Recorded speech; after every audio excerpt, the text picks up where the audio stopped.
The death of Jimmy McMillan, beloved family man, businessman, bass fishing champion, longtime resident in Belle Glade, has stunned and shaken that community, and tonight they are gathering to demand answers as they continue to fight violent crime there.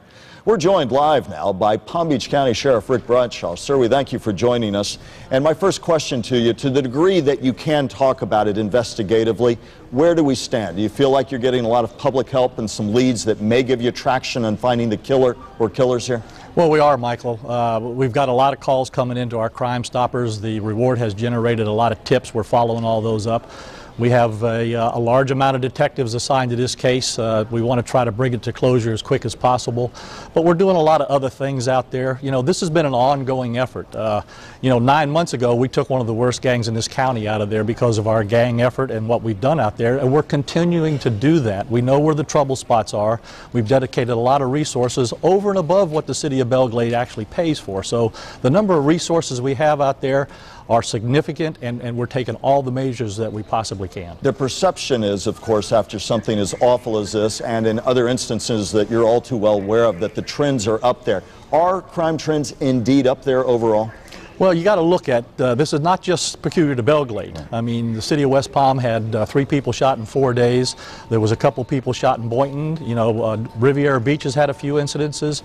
So the level of violence throughout the county is on an uptick a little bit. We don't know why that is. Some of it could be gang related. We know that the prior shootings in Belle Glade were.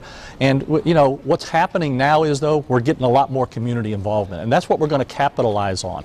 We're going to do some citizen police academies. We're going to bring the business community together. We're going to try to solidify our relationship with the community to get them more involved in helping us solve this problem, because law enforcement alone can't do this. Sheriff, you touched on something important. We here or at home sit and see these incidences that are just so shocking, but if you look at the mid to long-term trends, has it been a good one basically overall in terms of the crime trends, the violent crime trends in this county? It has. I mean, in 2010 we had a 16% reduction in crime in Belle Glade. They haven't seen that in a long time. The number of homicides were down, the number of shootings were down. But then again, you know, that's because we took that gang out of there. So, you know, another gang will come in and you'll get some retaliatory shootings. The main thing is, overall, the level of violence that was 3 years ago, way out of control, is down some. It's not an acceptable level, and something like this really brings it back into focus that we need to do more. Sheriff, very, very briefly, somebody out there knows the person who did this. What's your message to them? Get us that piece of information. I really don't care how small you think it is. If you think that something is significant, call us. Call Crime Stoppers. We want every little piece of information, because that might be the piece we're looking for. I feel confident we're going to get this individual, but we need the help. The investigation into Jimmy McMillan's death goes on.